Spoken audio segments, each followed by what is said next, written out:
Jepang, Qatar, Thailand. 3 nama yang bikin fans timnas Indonesia langsung campur aduk antara optimis, penasaran, tapi juga deg-degan. Karena kali ini, Indonesia gak cuma datang ke Piala Asia 2027 buat numpang lewat, tapi pertanyaannya sekarang, apakah Garuda benar-benar siap menghadapi monster Asia? Bisakah Indonesia mencuri poin dari juara bertahan Qatar? Mampukah Garuda membalas rasa sakit saat dibantai Jepang? Dan apakah Thailand masih pantas disebut Raja ASEAN? Atau justru Indonesia yang mulai mengambil tahtanya? Nah, kali ini kita bakal bahas semuanya secara lengkap, santai, tapi mendalam. Halo teman-teman, balik lagi di channel Irfan, channel yang selalu ngebahas sepak bola paling hangat, paling seru, dan tentunya dengan pembahasan yang enak buat didengerin. Dan di video kali ini, kita bakal membahas kekuatan lawan-lawan timnas Indonesia di Piala Asia 2027.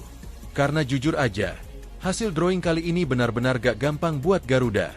Indonesia masuk grup F, dan lawannya bukan kaleng-kaleng.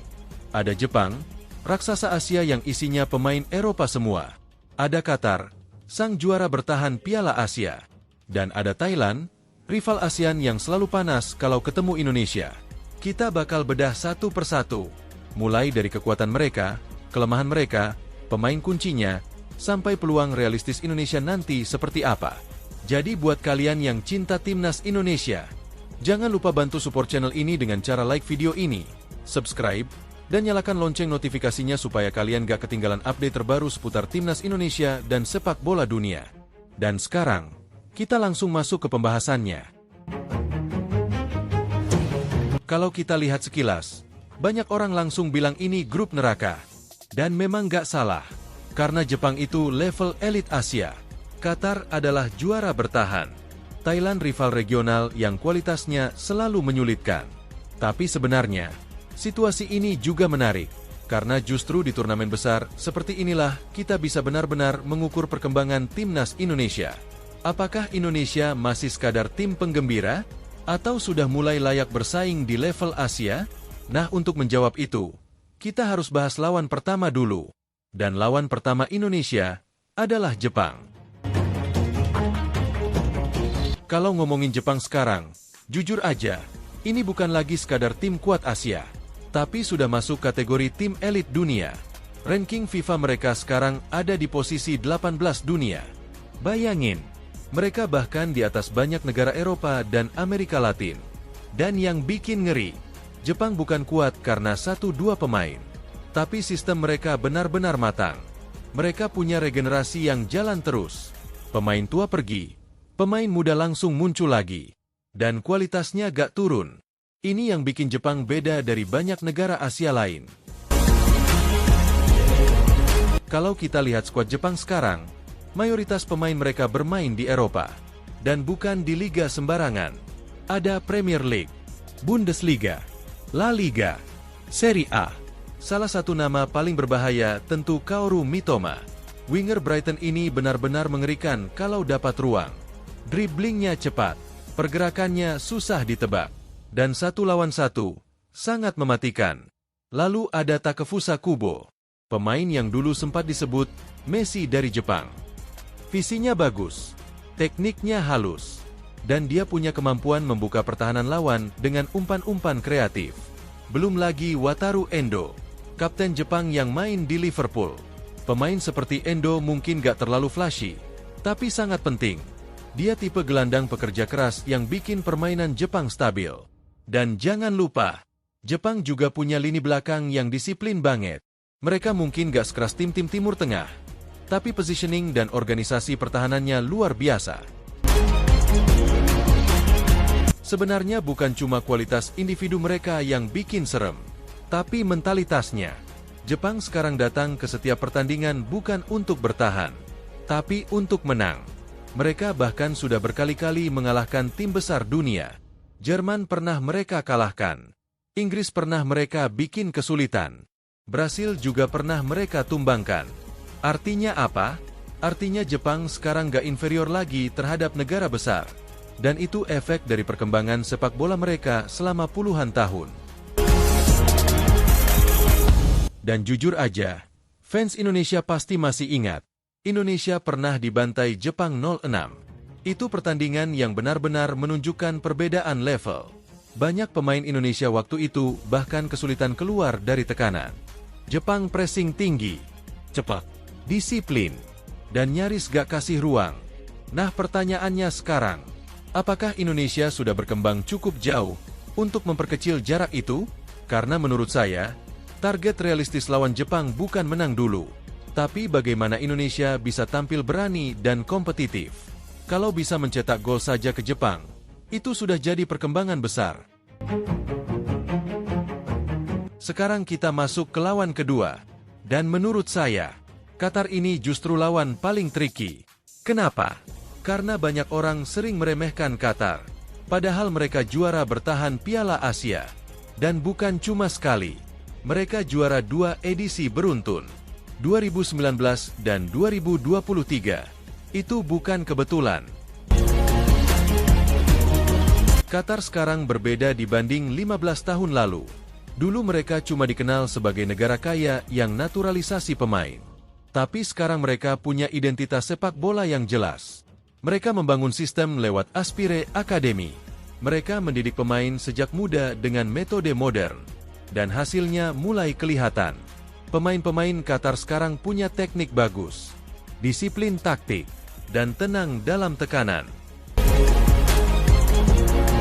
Kalau ngomongin Qatar, satu nama yang wajib diperhatikan adalah Akram Afif. Ini pemain benar-benar berbahaya. Lincah, cepat, punya visi, dan finishingnya juga bagus. Di Piala Asia 2023 dia jadi MVP sekaligus top skor, 8 gol dan 3 assist. Dan yang paling gila, dia mencetak hat-trick di final. Gila sih. Afif ini tipe pemain yang kalau dikasih sedikit ruang, bisa langsung menghukum lawan. Indonesia harus benar-benar hati-hati, karena lini belakang Garuda kadang masih suka kehilangan fokus. Sekarang Qatar juga dilatih Julen Lopetegui, pelatih yang pernah menangani Real Madrid dan timnas Spanyol. Artinya Qatar sekarang kemungkinan akan bermain lebih modern. Mereka bakal dominan penguasaan bola, build up rapi, dan pressing terstruktur. Ini yang berbahaya, karena Indonesia kadang masih kesulitan menghadapi tim yang sabar memainkan bola. Kalau pemain Indonesia terlalu emosional ngejar bola, Qatar bisa memanfaatkan celah. Walaupun kuat, Qatar tetap punya kelemahan. Mereka kadang kesulitan kalau menghadapi tim yang bermain cepat dalam transisi.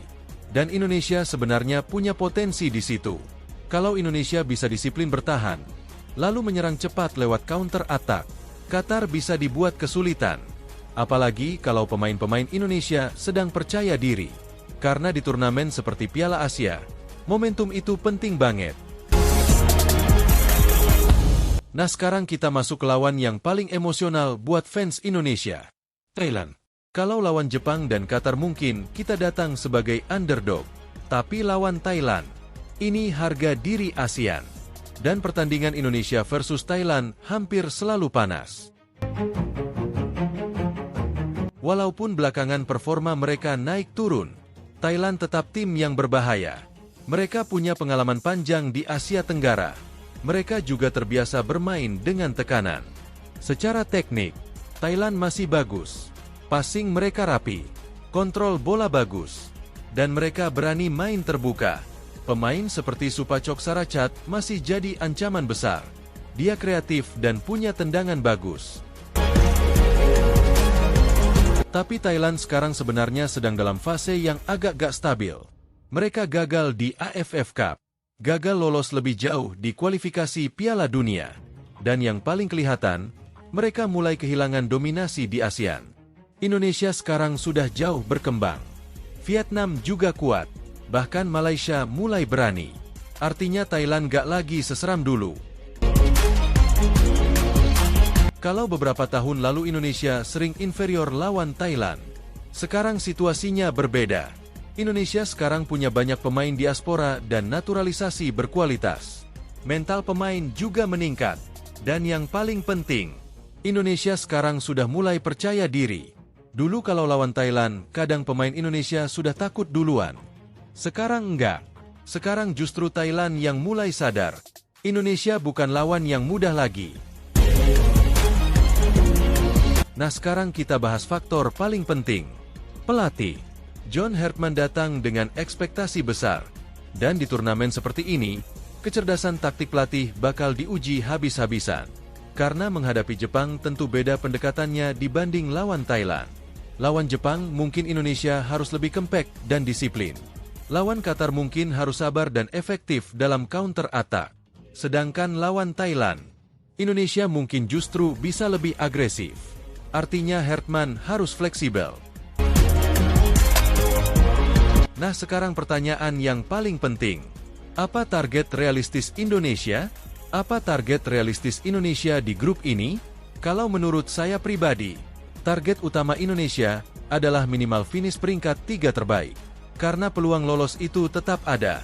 Kuncinya ada di laga melawan Thailand. Kalau Indonesia bisa menang lawan Thailand, peluang lolos terbuka. Dan kalau bisa curi poin dari Qatar, itu bisa jadi kejutan besar. Jadi teman-teman, kalau kita lihat grup ini secara objektif, memang berat. Jepang adalah monster Asia. Qatar juara bertahan penuh pengalaman. Thailand rival regional yang tetap berbahaya. Tapi bukan berarti Indonesia gak punya peluang. Karena sepak bola bukan cuma soal ranking, tapi soal mental, strategi, momentum, dan keyakinan. Dan satu hal yang pasti, Piala Asia 2027 bakal jadi panggung besar untuk melihat seberapa jauh perkembangan timnas Indonesia. Apakah Garuda cuma jadi pelengkap? Atau benar-benar siap mengejutkan Asia? Kita lihat nanti. Kalau kalian sendiri, menurut kalian Indonesia bisa finish di posisi berapa di grup ini? Tulis pendapat kalian di kolom komentar. Dan jangan lupa bantu support channel Irfan dengan cara like, subscribe, komen, dan nyalakan lonceng notifikasinya supaya kalian gak ketinggalan pembahasan terbaru seputar timnas Indonesia. Sampai jumpa di video berikutnya. Salam olahraga. Salam sepak bola Indonesia.